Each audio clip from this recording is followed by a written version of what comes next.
Dear students. So ನಾನಿವತ್ತು first PU accountancy model question paper, mid term model question paper ಜೊತೆ ಬಂದಿದ್ದೀನಿ. Actually ಇದು model question paper ಅನ್ನೋದಕ್ಕಿಂತ last year question paper, Chikkaballapur ಡಿಸ್ಟ್ರಿಕ್ಟ್ದು. ನಿಮ್ಗೆ ಗೊತ್ತಿರೋ ಹಾಗೆ ಮಿಡ್ ಟರ್ಮ್ ಡಿಸ್ಟ್ರಿಕ್ಟ್ ಲೆವೆಲಲ್ಲಿ ನಡೆಯುತ್ತೆ. ಬೇರೆ ಬೇರೆ ಡಿಸ್ಟ್ರಿಕ್ಟಿಗೆ ಬೇರೆ ಬೇರೆ ಸಿಲೆಬಸ್ ಸೆಟ್ ಆಗಿರುತ್ತೆ, ಅಥವಾ ಬೇರೆ ಬೇರೆ ರೀತಿಯ ಬ್ಲೂ ಪ್ರಿಂಟ್ಗಳನ್ನ ಸೆಟ್ ಮಾಡಿರ್ತಾರೆ. ಇದೇ ರೀತಿ ಕೇಳ್ತಾರೆ ಅಂತ ಇರೋದಿಲ್ಲ, ಒಂದು ಸ್ವಲ್ಪ ಸಿಮಿಲರ್ ಇರುತ್ತೆ. ಅಂದರೆ ಸಿಲೆಬಸ್ ಎಲ್ಲ ಮೋಸ್ಟ್ ಆಗಿ ಎಲ್ಲ ಡಿಸ್ಟ್ರಿಕ್ಟಲ್ಲಿ ಸೇಮ್ ಇರುತ್ತೆ. ಅದೇ ರೀತಿಯಾಗಿ ಕ್ವಶನ್ ತೆಗೆಯುವಂಥ ಪ್ಯಾಟರ್ನ್ ಕೂಡ ಸೇಮ್ ಇರುತ್ತೆ.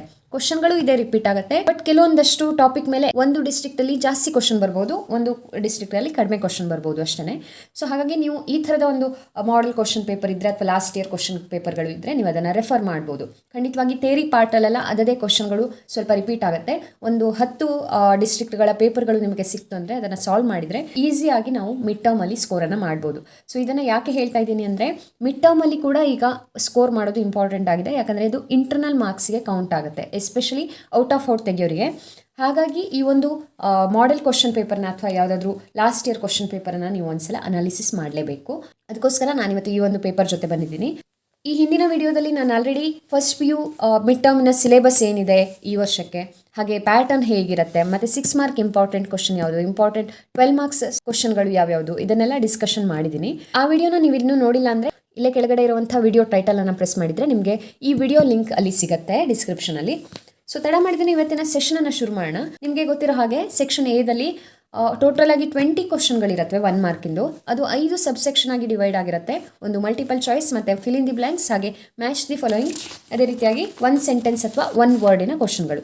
ಹಾಗೆ ಸೆಕ್ಷನ್ ಬಿ 2 ಮಾರ್ಕ್ಸಿಂದು 5 ಕ್ವಶನ್ ಇರುತ್ತೆ, ಯಾವುದಾದ್ರೂ 3 ಬರೀಬೇಕು. ಸೆಕ್ಷನ್ ಎ ಏನಿದೆ ಅದು ಕಂಪಲ್ಸರಿ ಕ್ವಶನ್, ಅಷ್ಟನ್ನು ನೀವು ಬರೀಬೇಕಾಗುತ್ತೆ. ಹಾಗೆ ಸೆಕ್ಷನ್ ಸಿ 6 ಮಾರ್ಕಿನ ಕ್ವಶನಲ್ಲಿ 5 ಕೊಟ್ಟಿರ್ತಾರೆ, ಯಾವುದಾದ್ರೂ 3ಕ್ಕೆ ನೀವು ಆನ್ಸರನ್ನು ಮಾಡಬೇಕು. ಹಾಗೆ ಸೆಕ್ಷನ್ ಡಿ 12 ಮಾರ್ಕ್ಸಿನ ಸೆಕ್ಷನ್, ಇದರಲ್ಲಿ 6 ಕ್ವಶನ್ ಕೊಟ್ಟಿರ್ತಾರೆ, ಯಾವುದಾದ್ರೂ 3ಕ್ಕೆ ನೀವು ಆನ್ಸರನ್ನು ಮಾಡಬೇಕಾಗತ್ತೆ. ಆ್ಯಂಡ್ ಅಕೌಂಟೆನ್ಸಿಲಾಗಲಿ ಯಾವುದೇ ಸಬ್ಜೆಕ್ಟಲ್ಲಾಗಲಿ ನೀವು ಎಕ್ಸ್ಟ್ರಾ ಕ್ವಶನ್ಗಳನ್ನ ಎಷ್ಟು ಬೇಕಿದ್ರೂ ಅಟೆಂಡ್ ಮಾಡ್ಬೋದು. ಅಂದರೆ ಅವ್ರು ಎಷ್ಟು ಕೇಳಿರ್ತಾರೋ ಅಷ್ಟನ್ನು ಅಟೆಂಡ್ ಮಾಡಿದ ನಂತರ ಇನ್ನೂ ಟೈಮ್ ಇದ್ದರೆ ನೀವು ನೆಕ್ಸ್ಟ್ ಎಕ್ಸ್ಟ್ರಾ ಕ್ವಶನ್ಗಳನ್ನ ಅಟೆಂಡ್ ಮಾಡ್ಬೋದು. ಬಟ್ ಕ್ವಶನ್ ನಂಬರನ್ನು ಕರೆಕ್ಟಾಗಿ ಹಾಕಿ. ಇಲ್ಲಿ ಯಾವ ಕ್ವಶನ್ ನಂಬರ್ ಇರುತ್ತೋ ಹಿಂದ್ಗಡೆ ಅದೇ ಕ್ವಶನ್ ನಂಬರನ್ನು ಹಾಕಿ ಮುಂದೆ ಬರೀರಿ. ನೀವು ಎಕ್ಸ್ಟ್ರಾ ಅಂತ ಬರೆದಿದ್ದೆ ಎಕ್ಸ್ಟ್ರಾ ಅಂತ ಕನ್ಸಿಡರ್ ಆಗಲ್ಲ. ಯಾವಾಗಲೂ ಯಾವುದಕ್ಕೆ ಜಾಸ್ತಿ ಮಾರ್ಕ್ಸ್ ಬಂದಿದೆಯೋ ಅದನ್ನು ಕೌಂಟ್ ಮಾಡ್ತಾರೆ, ಹಾಗೆ ಯಾವುದಕ್ಕೆ ಕಡಿಮೆ ಮಾರ್ಕ್ಸ್ ಬಂದಿದೆಯೋ ನೀವು ಬರೆದಿದ್ರಲ್ಲಿ ಅದನ್ನು ಎಕ್ಸ್ಟ್ರಾ ಅಂತ ಕನ್ಸಿಡರ್ ಮಾಡ್ತಾರೆ. ಯಾವಾಗಲೂ ಅಷ್ಟೇ ಯಾವುದೇ ಸಬ್ಜೆಕ್ಟಲ್ಲಿ ಎಕ್ಸ್ಟ್ರಾ ಬರೆಯುವಂಥದ್ದನ್ನು ರೂಢಿಯಲ್ಲಿ ಇಟ್ಕೊಳ್ಳಿ. ಈಗ ಕ್ವಶನ್ ಪೇಪರ್ ಹೇಗಿರುತ್ತೆ, ಹೇಗೆ ಕೇಳಿದ್ದಾರೆ ಅನ್ನೋದನ್ನು ನೋಡ್ತಾ ಹೋಗೋಣ. ಸೆಕ್ಷನ್ ಎದಲ್ಲಿ ಮೊದಲನೇದು multiple choice question. So multiple choice ಕ್ವಶನಲ್ಲಿ ಮೊದಲೇನಿದೆ ನೋಡಿ, a concept that a business enterprise will not be sold or liquidated in near future is known as. So ಈ ಕಾನ್ಸೆಪ್ಟ್ ಬಗ್ಗೆ ಕೇಳ್ತಾರೆ. ಯಾವುದಾದ್ರೂ ಒಂದು ಕಾನ್ಸೆಪ್ಟ್ ಏನು ಹೇಳುತ್ತೆ ಅನ್ನೋದನ್ನು ಕೇಳಿಕೊಂಡು ಅದು ಯಾವ ಕಾನ್ಸೆಪ್ಟ್ ಅಂತ ಕೇಳ್ಬೋದು. ಈ ಥರ ಥೇರಿ ಅಟೆಂಡ್ ಮಾಡಲಿಕ್ಕೆ ನಿಮ್ಗೆ ಬರಬೇಕು ಅಂದರೆ ಆ ಥೇರಿ ಪೂರ್ತಿ ನಾಲೆಜ್ ಇರಬೇಕು. ಹಾಗಾಗಿ ಫಸ್ಟ್ ಇಯರಲ್ಲಿ ಎಸ್ಪೆಷಲಿ ಫಸ್ಟ್ 2 ಚಾಪ್ಟ್ರಲ್ಲಿ ಭಾಳ ಥೇರಿಗಳು ಇರೋದ್ರಿಂದ ನೀವು ಅದನ್ನು ಪೂರ್ತಿ ಕಾನ್ಸಂಟ್ರೇಷನ್ ಮಾಡಲೇಬೇಕಾಗತ್ತೆ. ಇಲ್ಲಿ ಈ ಒಂದು ಕ್ವಶನ್ಗೆ ಆನ್ಸರ್ ಯಾವುದಾಗುತ್ತೆ, it is going concern concept. ಅಂದರೆ ಬಿಸ್ನೆಸ್ ಕಂಟಿನ್ಯೂ ಆಗ್ತಾನೆ ಇರುತ್ತೆ, ನಿಯರ್ ಫ್ಯೂಚರಲ್ಲಿ ಅದು ಲಿಕ್ವಿಡೇಟ್ ಆಗಲ್ಲ ಅಥವಾ ಕ್ಲೋಸ್ ಆಗಲ್ಲ ಅನ್ನೋದು ಇದರ ಅರ್ಥ. So answer is going concern concept. Next which of the following is correct ಅಂತ ಕೇಳಿದ್ದಾರೆ ನೋಡಿ. ಈ ಥರದ ಒಂದು ಕ್ವಶನ್ ಇರುತ್ತೆ. ಯೂಶಲಿ ಅಕೌಂಟಿಂಗ್ ಇಕ್ವೇಷನ್ ಯಾವುದು ಫಿಟ್ ಆಗುತ್ತೆ ಇದರಲ್ಲಿ ಅಂತ ಕೇಳಿರ್ತಾರೆ. ಸೊ ನಮಗೆ ಯೂಶ್ವಲ್ ಆಗಿ ಗೊತ್ತಿದೆ A = L+C ಅಂತ, ಬಟ್ ಅದನ್ನು ಕೇಳಿರಲ್ಲ. ಅದರಿಂದ ಡಿರೈವ್ ಆಗುವಂಥ ಇನ್ನಷ್ಟು ಇಕ್ವೇಷನ್ಗಳನ್ನು ಇಲ್ಲಿ ಕೊಟ್ಟಿರ್ತಾರೆ. ಇದರಲ್ಲಿ ಯಾವುದು ಕರೆಕ್ಟ್ ಇದೆ ಅಂತ ಕೇಳಿರ್ತಾರೆ. ಇಲ್ಲಿ ನೋಡಿ ಸಿ ಆಪ್ಷನ್ ಏನಿದೆ, C = A-L ಅನ್ನುವಂಥದ್ದು ಕರೆಕ್ಟ್. ಸೊ A = L+C ಆಗುತ್ತೆ ಅಂದಮೇಲೆ C capital asset -L liability ಆಗುತ್ತೆ. So this one is correct. Next goods purchased on cash are recorded in dash book ಅಂತ ಕೇಳಿದ್ದಾರೆ. ಈ ಥರದ ಕ್ವಶನ್ಗಳನ್ನು ಕೇಳ್ಬೋದು. ಸೊ ಇದನ್ನು ನಾವು ಕ್ಯಾಶಲ್ಲಿ ಪರ್ಚೇಸ್ ಆಗಿದ್ದರೆ ಗೂಡ್ಸ್ ಆಬ್ವಿಯಸ್ಲಿ ಕ್ಯಾಶ್ ಬುಕ್ಕಲ್ಲಿ ರೆಕಾರ್ಡ್ ಮಾಡ್ತೀವಿ. ನೆಕ್ಸ್ಟ್ ಟ್ರಯಲ್ ಬ್ಯಾಲೆನ್ಸ್ ಈಸ್ ಅಂತ ಕೊಟ್ಟಿದ್ದಾರೆ. An account statement subsidiary book or principal book. It is a statement. Trial balance ಅನ್ನೋದೊಂದು statement. Next it is a language of the business. ಯಾವುದು language of the business ಅಂತ ಕೇಳಿದ್ದಾರೆ.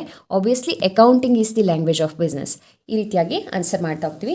ನೀವು ಥೇರಿಯನ್ನು ಸರಿಯಾಗಿ ಓದ್ಕೊಂಡಿದ್ರೆ ಇದೆಲ್ಲದಕ್ಕೂ ಖಂಡಿತವಾಗಿ ಆನ್ಸರ್ ಗೊತ್ತಾಗುತ್ತೆ. And next one, fill in the blanks by choosing appropriate answers from those given in the bracket ಅಂತ ಕೇಳಿದ್ದಾರೆ. ಸೊ ಫಿಲ್ ಇನ್ ದಿ ಬ್ಲ್ಯಾಂಕ್ಸಲ್ಲಿ ಇಲ್ಲಿ ಆಲ್ರೆಡಿ ಆನ್ಸರ್ಸ್ ಇರುತ್ತೆ, ನೀವು ಚೂಸ್ ಮಾಡಬೇಕು ಯಾವುದು ಕರೆಕ್ಟ್ ಆನ್ಸರ್ ಅಂತ. ಹಾಗಾಗಿ ಇದನ್ನು ಚೂಸ್ ಮಾಡುವಾಗ ಇದಕ್ಕೆ ಹೊಂದಾಣಿಕೆ ಆಗೋದು ಯಾವುದು ಅಂತ ಕರೆಕ್ಟಾಗಿ ನೋಡ್ಕೊಳ್ಳಿ. ಅಂದರೆ ಈ ಚಾಪ್ಟರ್ ಯಾವುದು, ಆ ಚಾಪ್ಟ್ರಲ್ಲಿ ಏನು ಕಲ್ತಿದ್ದೀವಿ, ಏನು ಬರ್ಬೋದು ಅನ್ನೋದನ್ನೆಲ್ಲ ಸ್ವಲ್ಪ ಯೋಚನೆ ಮಾಡಿದ್ರೆ ನಿಮಗೆ ಆನ್ಸರ್ ಗೊತ್ತಾಗ್ಬಿಡುತ್ತೆ. So business organisation involves dash events. ಏನೇನು ಇವೆಂಟನ್ನು ಬಿಸ್ನೆಸ್ ಆರ್ಗನೈಸೇಷನ್ ಇನ್ವಾಲ್ವ್ ಮಾಡ್ಕೊಂಡಿರುತ್ತೆ ಅಂತ ಕೇಳ್ತಾ ಇದ್ದಾರೆ.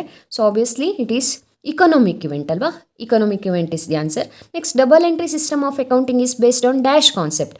ಡಬಲ್ ಎಂಟ್ರಿ ಸಿಸ್ಟಮ್ ಅಂದಮೇಲೆ ಡ್ಯುಯಲ್ ಆಸ್ಪೆಕ್ಟ್ ಕಾನ್ಸೆಪ್ಟ್ ಮೂಲಕ, ಎರಡು ಆಸ್ಪೆಕ್ಟ್ ಇರುತ್ತೆ ಒಂದು ಟ್ರಾನ್ಸಾಕ್ಷನ್ಗೆ, ಹಾಗಾಗಿ ಅದರಿಂದಾನೇ ಡಬಲ್ ಎಂಟ್ರಿ ಸಿಸ್ಟಮ್ ಬಂದಿದೆ. So it is dual aspect concept. ಅಥವಾ ಇದರಲ್ಲಿ ಇರುವಂಥ ಕಾನ್ಸೆಪ್ಟ್ ಹೆಸರು ಯಾವುದು ಅಂತ ನೀವು ನೋಡಿಬಿಟ್ರೆ ನಿಮ್ಗೆ ಆನ್ಸರ್ ಗೊತ್ತಾಗ್ಬಿಡುತ್ತೆ. ಸೊ ಡ್ಯಾಶ್ ಕಾನ್ಸೆಪ್ಟ್ ಅಂತ ಕೇಳಿದ್ದಾರೆ. ಸೊ ಇದರಲ್ಲಿ ಯಾವುದು concept name, dual aspect is the concept name, ಹಾಗಾಗಿ ಅದನ್ನು ಚೂಸ್ ಮಾಡ್ಕೋತೀವಿ.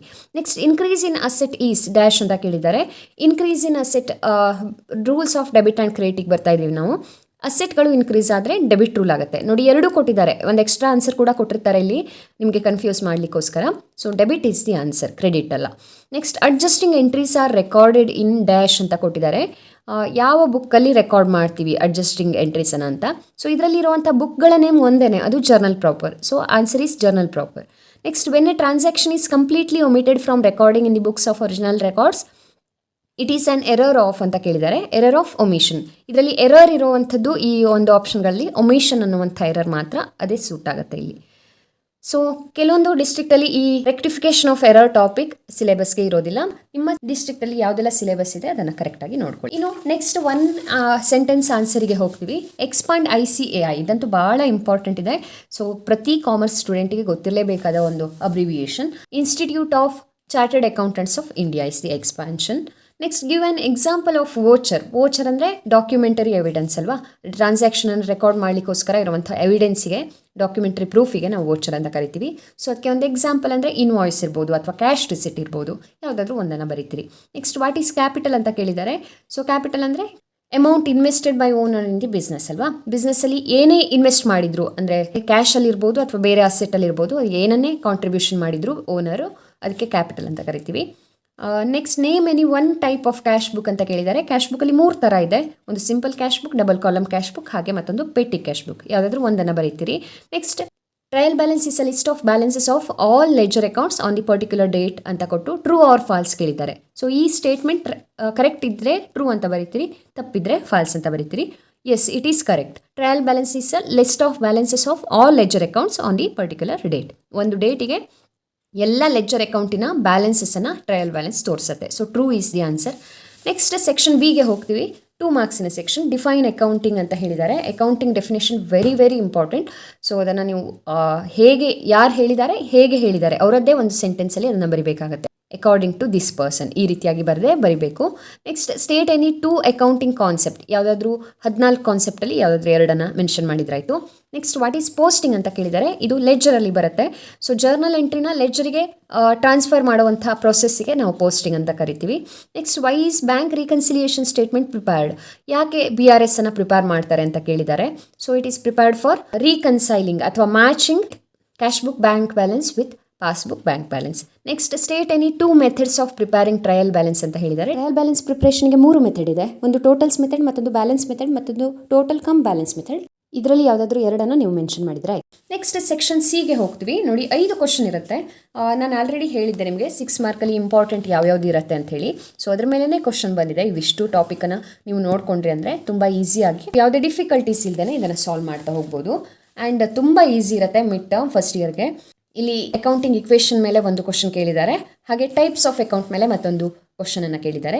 So these 2 are very easy questions as well as important questions. So ಅದರಲ್ಲೂ ಕೂಡ ಕ್ಲಾಸಿಫಿಕೇಶನ್ ಆಫ್ ಅಕೌಂಟ್ಸ್ ಅಂತೂ ಭಾಳನೇ ಇಂಪಾರ್ಟೆಂಟ್ ಇದೆ. ಒಂದನ್ನು ನೀವು ಸರಿಯಾಗಿ ನೋಡ್ಕೊಂಡ್ರಿ ಅಂದರೆ ಟ್ರಯಲ್ ಬ್ಯಾಲೆನ್ಸನ್ನು ಕೊಟ್ಟಿರ್ತಾರೆ ನೆಕ್ಸ್ಟ್. ಸೊ ಆ ಟ್ರಯಲ್ ಬ್ಯಾಲೆನ್ಸನ್ನು ಕೂಡ ಸಾಲ್ವ್ ಮಾಡಲಿಕ್ಕಾಗತ್ತೆ.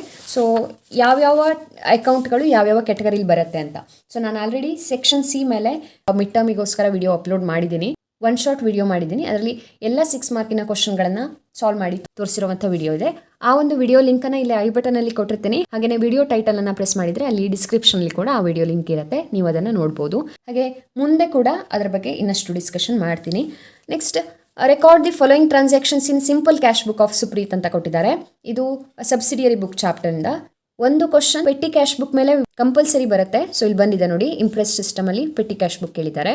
ಹಾಗೆ ಮತ್ತೊಂದು ಸಿಂಪಲ್ ಕ್ಯಾಶ್ ಬುಕ್ ಕೇಳ್ಬೋದು, ಪರ್ಚೇಸ್ ಬುಕ್ ಕೇಳ್ಬೋದು, ಅಥವಾ ಸೇಲ್ಸ್ ಬುಕ್ ಕೇಳ್ಬೋದು. ಒಂದು ಕ್ವಶನ್ ಬರುತ್ತೆ. ಸೊ ಇಲ್ಲಿ ಸಿಂಪಲ್ ಕ್ಯಾಶ್ ಬುಕ್ಕನ್ನು ಕೇಳಿದ್ದಾರೆ. ಎಲ್ಲ ಡಿಸ್ಟ್ರಿಕ್ಟ್ಗಳಲ್ಲಿ ಇದೇ ಒಂದು ಪ್ಯಾಟರ್ನ್ 6 ಮಾರ್ಕಿಗೆ ಫಾಲೋ ಆಗುತ್ತೆ.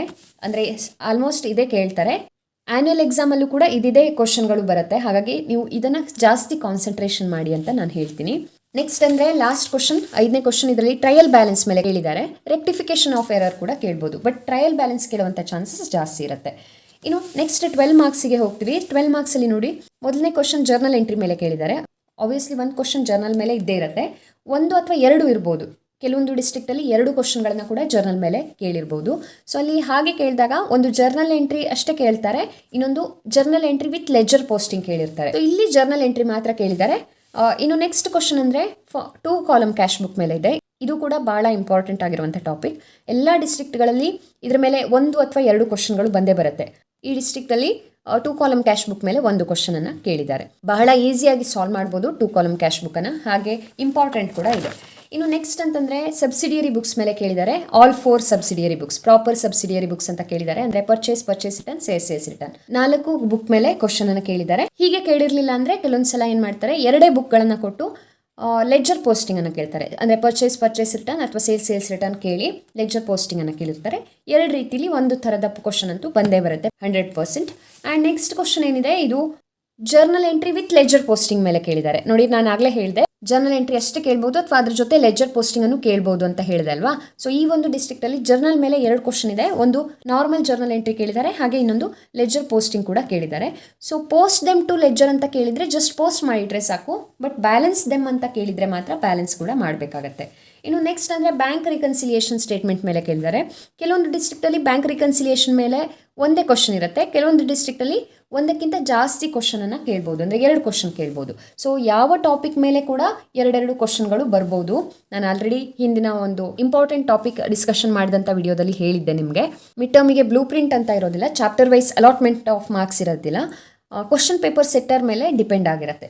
ಯಾವ ಟಾಪಿಕ್ಗೆ ಬೇಕಿದ್ರೂ ಅವರು ಜಾಸ್ತಿ ಇಂಪಾರ್ಟೆನ್ಸನ್ನು ಕೊಡ್ಬೋದು. ಸೊ ಇಲ್ಲಿ ಬ್ಯಾಂಕ್ ರಿಕನ್ಸಿಲಿಯೇಷನ್ ಸ್ಟೇಟ್ಮೆಂಟ್ ಮೇಲೆ ಒಂದೇ ಕ್ವಶನನ್ನು ಕೇಳಿದ್ದಾರೆ.